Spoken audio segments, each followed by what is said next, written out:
Hello, Hey, Danny, how are you? Stu. I'm good. Do you prefer, by the way, Stu or Stuart? What's ever easier for you to spit out? Both work for me, so maybe I'll alternate. It's kind of a funny thing. But back when I was growing up in New York, Stu seemed more common out there back there, and I think some of my older friends go with that. I think Brian Kurtz always knew me as Stu. We knew each other since we were in Little League together when we were 10 years old. Hmm. But later years, I don't know, I just Stuart, but but the Stuart Friedman domain name was not available. So it turns out my website is now Stu Friedman, and that's how I'm marketing myself. So either way is great. Okay, fair enough. Well, And remind me where in the world you are now? sure, I'm in Silicon Valley.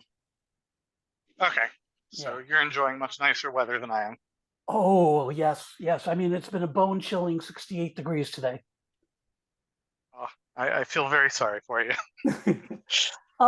Hey, look, I didn't send it until just a half an hour ago, so I'm sure you haven't seen it. But I put some talking points together as we go over a few things. That way, at least if you're on your walk, you'll have some notes on paper. And I appreciate that. oh no, absolutely. I mean, there's some stuff I really wanted to get across. So just saying. So, what would be like? I'm very Yeah, interested in hearing your perspective. You shared in your survey response a sense of maybe disinterest in that perspective, which couldn't be further from the truth. So, I want to hear where you're coming from. I'm not promising, like, I'm not taking dictation about our policy, right? It's one data point, but I'm very interested in that data point. yeah. So, So what yeah, would you like to share with me? yeah, absolutely. And so like I said, you'll see some things on what I wrote up, but frankly, the most important thing that I want you to know is I came away from the whole experience, pretty positive and optimistic. And I think I signed up when I needed to sign up. I mean, um, I got we got started on the right track, and it was what I needed. I thought Tim, as my first coach, uh, came across sincere and supportive. And I think getting involved with the ACES program in the post-pandemic period put me in an optimistic frame of mind after all my in-person coaching stints that I built up over 10 years, came to an immediate halt. So that was all good. Mhm. And so I was really getting into this, and I felt like once I get past these blocks and in the right headspace, everything ought to come together pretty quick. And that's when I started to pick up on things that maybe it wasn't just as much right for me as I had thought. Yet I was really wanting Danny to buy into this notion of, as Tim repeated often, trust the process. And trust the process is a tough thing for a individually motivated person like me, but I was willing to go along since I, made the commitment. And I'm not sure the process really made the most sense. Halfway through the first sprint, um, I started to see some things that I didn't think were working um, out that well for me. I mean, the pod I was in with Tim had some really good people who had been through other sprints with ACES, but they seemed to be very frustrated that when I first joined that in the beginning of the year, obviously as you know, the um, the pod calls were alternating with the buzz call, excuse me, the pod calls are the one-on-one calls with Tim. And they were disappointed. They said, this is not what we hoped for. We were getting more of your time, Tim. Well, anyway, the people that were were really good stopped going to the pod calls. And so so that was a little tough because I mean I thought those people were people I could benefit from, but I can also understand that the pod calls focus, it seemed to me, with the little amount of time we had, was about things that didn't matter to the other people on the call. They don't care about my 15 fives or my status reports. And frankly, I'm a pretty, um, appreciative, gratuitous person to begin with. So I didn't feel like I had to do all those gratitude statements. And so the whole pot call just seemed like it could have been focused on, with a good group of people, something more substantive. And I think that carried through to some of the other aspects that were frustrating for me as I kept trying to feed back. Here's who I am. Here's what I'm all about. And even in Tim's case, I said, hey, since my mindset's in the right place, I mean, let's move ahead quickly. And I'd bring up some ideas about strategy and how I want to put this together. And I was told, no, trust the process. And said, get buy-in, test out your stuff, make sure it's been validated. And I said, Tim, I don't know if you've gone out to my website or you've seen my TEDx presentations or anything else on LinkedIn, but I've been doing this shit for a while. Okay. So yeah, I need some help converting to maybe courses, but I'm pretty accustomed to my content and it's been validated. And that kept being an ongoing thing with Tim, is that he didn't want me to so-called get ahead of myself. When I felt like I was really ready to absorb a lot more and be on a faster end of the learning curve than maybe what I'm being relegated to. So as things turned out, as you know, at the end of the first sprint, Tim was ill and there was an opportunity to change coaches, and Jay was assigned to me, which was great because in one of my 3 people getting together thing that you do, the other 2 people that I met had Jay as a coach and said all these things about Jay that just seemed foreign to me in my working with Tim. For example, when I would tell Tim how I wanted to, I was putting together kind of a roadmap or an ascension plan, as you guys call it. Tim would say, again, I'm getting ahead of myself. And yet there was a buzz call, maybe just a few weeks after this conversation with Tim, where the buzz call was exactly about the strategy and the planning and try to figure out how you get from one, like a chess game, how you get from one piece to the next. And I totally got that. So it wasn't resonating with, by the end of that sprint between me and Tim. The pod calls were a bust. I wasn't happy about what was happening in the buzz calls or the masterminds, which I'll get to in a moment, which is, I think, more meaty stuff that you'll take away from this conversation rather than just my personal experience. But I think things with Jay were great when they got going. It was fine. It was the strategy I was looking for. But Jay also got an appreciation for the wealth of things that I brought to bear. She introduced me to some of her clients. I offered to help them out with what I do on presentation skills. It went over wonderfully, as it does. I teach a course at Stanford in giving presentation skills. So again, I get it. And so I was really glad that Jay comes back and says, maybe there's a different approach here that's a little bit broader, a little bit more encompassing. That's more than just you're doing one particular course. I also wanted to initially decide to do my first stint or practice on presentation skills. And I had happened to mention to Tim about, and ACES has obviously has a built-in audience. And he said, no, you're not going to be able to talk to them. I said, what do you mean? He said, well, we draw a very hard line between promotion inside of ACES for people with their own content. And I said, well, isn't there any way to at least help them out? And he said, well, you could approach people individually, but nothing that we would do on a more collective basis.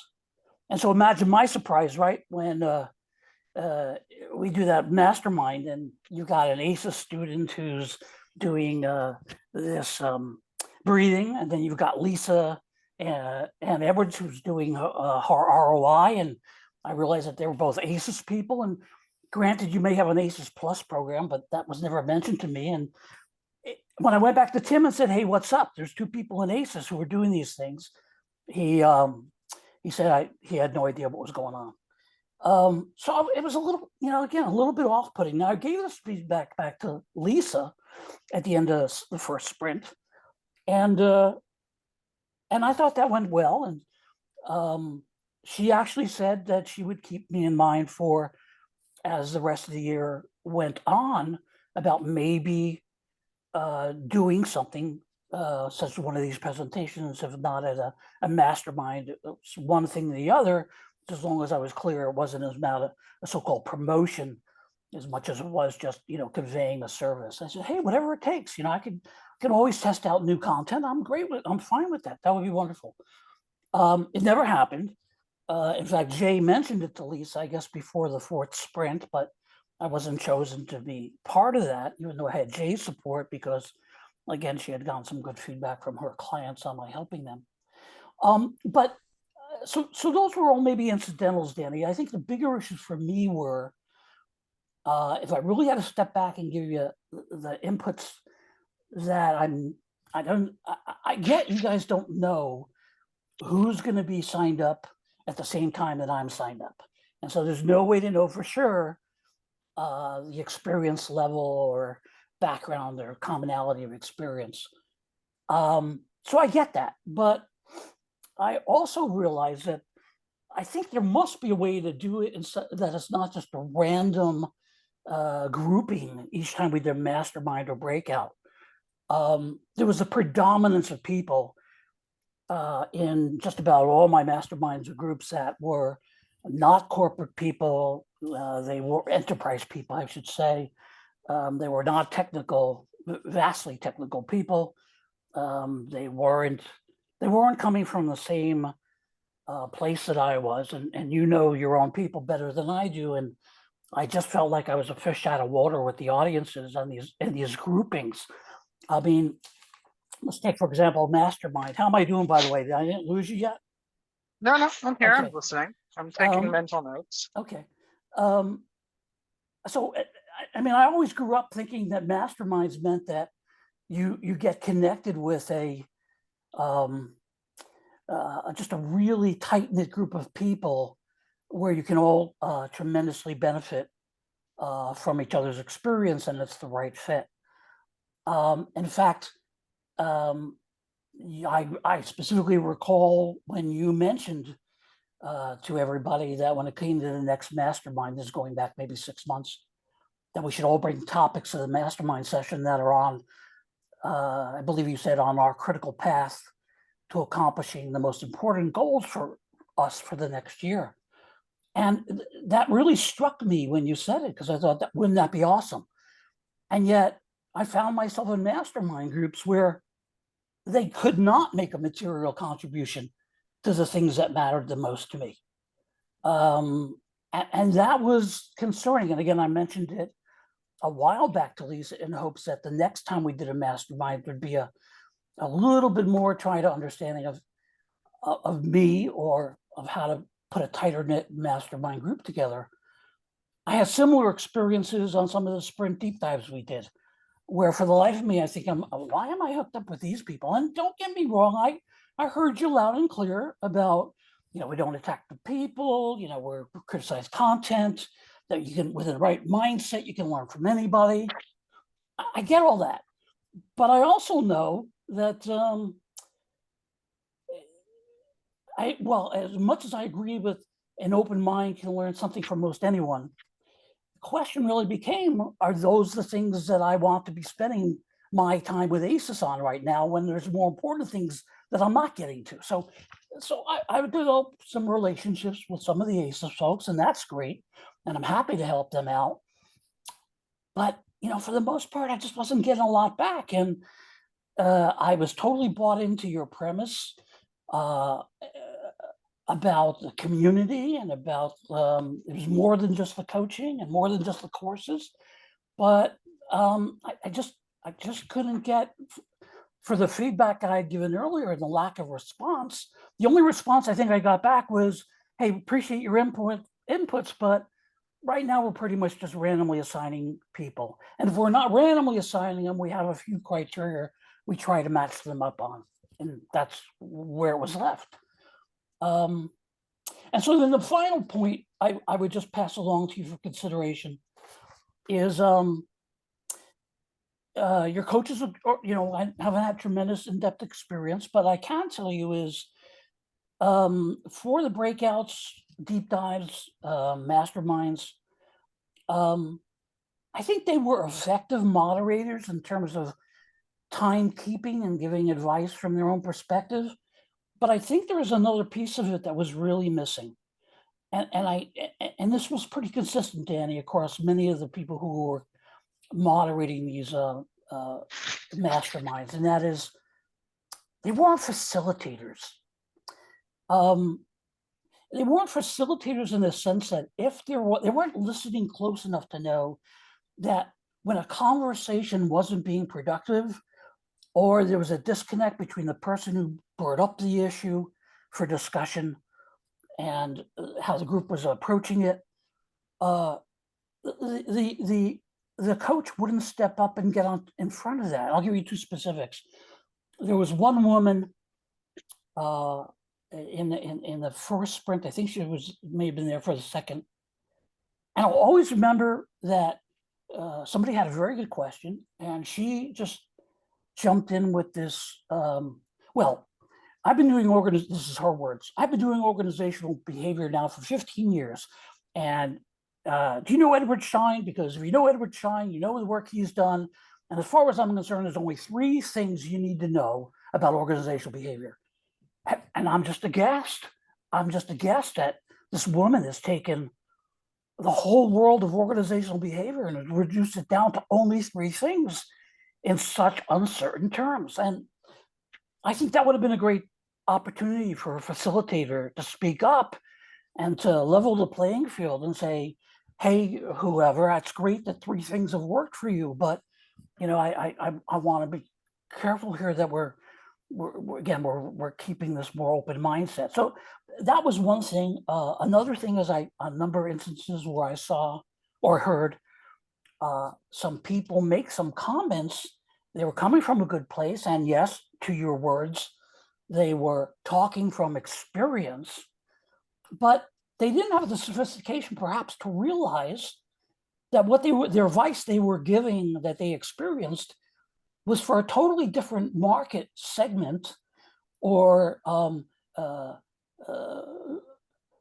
different segment, different part of the world, different size, whatever it was. And I don't expect them didn't expect them to know. We all have our things to learn, but I would have expected the facilitator to step up and to recognize that there was a disconnect and get out in front of that. And again, I can give you more specifics on that, but I saw them as effective moderators, but I just didn't, from all the experience I've had with very effective breakout sessions. I think there was some facilitating that would go a long way if they brought that into those discussions. Got it. Thank you for catching my breath here. Yeah, I mean, I appreciate your thinking through, and you clearly organized your thoughts a little bit in advance of the conversation. So thank you for doing that and for sharing your experience and your perspective. It sounds also like it felt good to get some of it off your chest. I hope that's also the case. I think I'm past that. I think it's really more now of, as much of anything, again, I'm unbelievably grateful and appreciative of getting involved. It wasn't, and taking the program, I don't think I'd be where I am now if it wasn't for it. And I'll share a big win for you that I had that it's partial ACES, not entirely, but partial. And that is I got to, just around the time of the end of the second sprint, I got to involved in a contract to fly over to Australia for 2 days, conduct a seminar with a startup company over there, and then fly back and have them, just pay me a lot of money just for that. And it was on a topic that I hadn't even brought up to ACES, but that's because I've been at this game so long. There's a lot of things I can do, but while it was never a particular topic, Danny, that I had gone over with any of my coaches or was on any of my OKRs, there's no question that my mindset, the price I asked for, and the confidence that I brought to it all stemmed from my involvement. So I'm very appreciative of that. On the other hand, something I didn't mention was that some of your own guys, not just ACES participants, but some of your own guys. I mean, there were, let's just say that not everybody's presentations, when they were asked to give them, of your team were as masterful as perhaps yours, and I mean that sincerely. And so what I wanted, in the spirit of keeping an open dialogue with you and your organization, even though I'm not involved with it, I'm not signed up for ACES this year, I could see where I may come back at some point. But what I wanted to do was say, hey, look, the ACES members aside, I'd be more than happy to do a free a comp seminar for your team on improving their presentation skills, either in terms of delivery or flow or content, whatever it is, wherever you thought there was something that they could up their game with, because I've covered it all, and I'd be more than happy to do that so that you can get a good sense of what I bring to the party as well. That's very generous of you to offer. I mean, candidly, like where my head goes is that, like, if this is an area that we need to work on, I take your feedback. I mean, I feel comfortable. I feel comfortable training the coaches myself. I mean, this is something that I feel like I have some expertise in. Yes, so there's, and I have no doubt, as I said, I think you give some masterful presentations, but where the rubber hits the road is, yet I've seen an awful lot of presentations that clearly didn't get the benefit of what you have to offer. No, I appreciate that, and that's fair, and that's really valuable feedback. Actually, I really appreciate that. I'm sorry, I'm fumbling my words because I'm thinking as I'm Oh, sure, no problem. talking, and I try not to let my mouth get too far ahead of my brain. But yeah, this is helpful, and I appreciate it. Sure. If you got any further questions, just let me know. I come from a very sincere place in terms of my offer to help, with absolutely no intentions or strings or hopes on the other end. But just because I saw certain things, that if there's a way to make your stuff that much more, your team stuff more compelling for your people, everybody wins. And I really appreciate that. Yeah. You mentioned that you sent a document of talking points, but I noticed that you're recording the call. Do you mind sharing the recording as well? Oh, I didn't even realize I had the recording on, but I'm more than happy to share it with you. Thank you. I really appreciate that. Absolutely. All right. Well, I will look forward to receiving that file, and I will be kind of stewing on, no pun intended, but stewing on what you've shared with me and processing it over the coming days and weeks. And again, I'm really grateful. Thank you. Oh, my pleasure. And if nothing else, just just to know that you got through the other side, whether something comes from it or not, just if nothing else, just send me a note and let me know that you've finished processing. I will. I'll do that. Thank you. Okay, sir. Thanks again. Appreciate your time. You're very welcome. Thank you. Enjoy the rest of the day and the miserably cold 68-degree weather that you're suffering from at the moment. Yeah, I know, Burr. All the best. Awesome. Thank you, Steve. Bye-bye. Bye.